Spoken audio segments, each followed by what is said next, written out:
In this video, we will talk about the lessons learned with Saddam Hussein in 2003 that the United States avoided applying with Nicolas Maduro now in 2026, and why this may be crucial for the future of Venezuela. When the United States entered Iraq in 2003, the Ba'athist regime, led by Saddam Hussein, had penetrated the state, and the state had become a direct extension of the regime.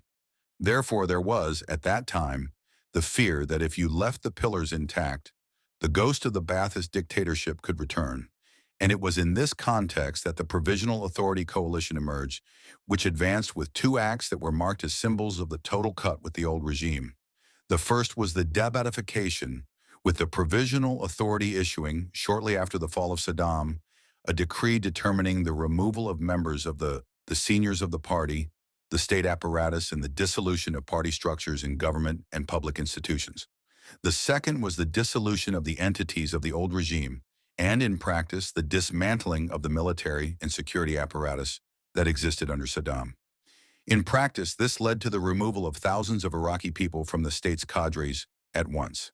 The army and the security and repression forces, which were the backbone of the power of Saddam, were also practically extinct and recreated from scratch, thus creating a transition where the old order ceased to exist, but the new one was not yet fully ready. This interval, this hole, is usually the most dangerous phase of any state reconstruction. And in Iraq, it was the fuel, because suddenly a gigantic mass of trained, armed, humiliated, and without income men became the perfect raw material for insurgencies and terrorism. With many of these unemployed men and without perspectives in Iraq post-Saddam having been recruited by terrorist groups that spread through Iraq and Syria in that period. In Iraq in 2003, the philosophy followed by the United States was simple. To prevent the regime from returning, we will dismantle the regime, even if it means dismantling the entire state together. And in fact, the Batista regime was completely eliminated. But this strategy opened the doors to wars, insurgencies, and terrorism that still leave marks in the region. Jumping 23 years in time, on January 3, 2026, the United States captured the dictator Nicolas Maduro and his wife in Caracas, an operation planned to be of high impact, but of limited coverage, that is, without prolonged occupation and without dissolving the Venezuelan state.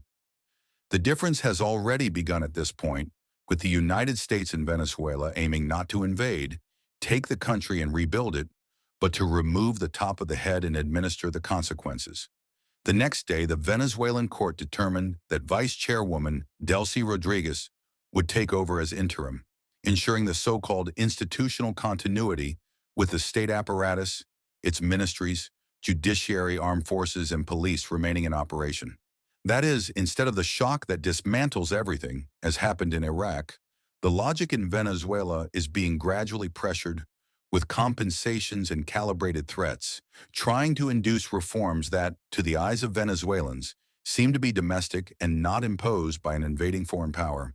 And two measures announced at the end of January became a symbol of this strategy, with the broad amnesty for prisoners and political prisoners since 1999, the year that Chavism began, and the helicoid shutdown, a place historically associated with abuses and torture of the regime, known in Caracas as the Cathedral of Fear. And on the economic level, the reform in the oil sector appears, opening up space for greater private action and external investment. Therefore, in Venezuela, the strategy is being very different from the one applied in Iraq with the United States. To avoid the collapse of the state, using the regime's own structure to enforce the regime to change. In Iraq, the target was the regime and the state, because the state bureaucracy and the military force were treated as inseparable extensions of the Baathism.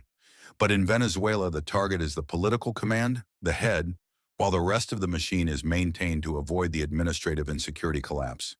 In Iraq, dissolving the Saddam's security apparatus meant the construction of another, from scratch and under fire. But in Venezuela, the bet is not to move too much in the armed base, at least now at the beginning, and seek cooperation, loyalty, and gradual political control. In Iraq, occupation and external protection became evident from the beginning, and even the Iraqis who hated Saddam resisted the idea of an occupied and governed Iraq by a foreign power. In Venezuela, the strategy is to try to sell the image of domestic changes, with reforms signed by Caracas and approved by local institutions, and with a varnish of sovereignty, even though we know very well that the lever is in Washington. In Iraq, the strategy was to shock, invade, immediate cut, burn everything, and rebuild from above. In Venezuela, the strategy is to act by phases. First stabilize, then open, and then reform. However, this strategy in Venezuela also includes serious risks, especially in the moral field. In Iraq, the total cut solved the moral problems by not legitimating anyone from the old regime. But, as we saw, the price was high with high political instability. In Venezuela, the continuity of the Chavist regime tries to avoid this political instability, but pays a very high moral price. After all, who guarantees that the old structure that oppressed and persecuted the people will not only adapt, rewrap, and survive? In Iraq, the central risk of the model applied in 2003 was the vacuum of power, because when the state disappears, the war is irregular and terrorism comes in. And it comes in fast because militias, insurgents, and extremist networks do not need to edit the public. They only need the opportunity of trained, unemployed, and without future prospects. And that Iraq had the thousands. In Venezuela, the model's main risk is the theater of reforms. That is, enough changes to relieve external pressure, but not enough to dismantle the system of repression, oppression, coercion, and political control of the regime. But despite this risk, the United States decided, now in 2026, not to apply the same method applied in Iraq in 2003, because there was a historical learning, with Iraq becoming a manual on how total dismantling can generate an untreatable post-war. The United States also learned that in certain contexts, preserve the bureaucracy, even contaminated, can be the only way to maintain basic services and prevent the country from entering a humanitarian spiral and territorial fragmentation. But preserving the machine means negotiating with the machine. And negotiating with the machine means accepting that part of the old will remain present for a while. The truth is that there is no strategy without cost. What exists is a choice of risk. In Iraq, the chosen risk was to break the state to prevent the regime from returning, and the result was a decade-and-a-half war against extremist groups that spread throughout the region. In Venezuela, the chosen risk was to keep the state and parts of the old regime to avoid collapse. Now, the only thing left to hope for is for the pressure of the United States to continue to prevent the regime from surviving disguised.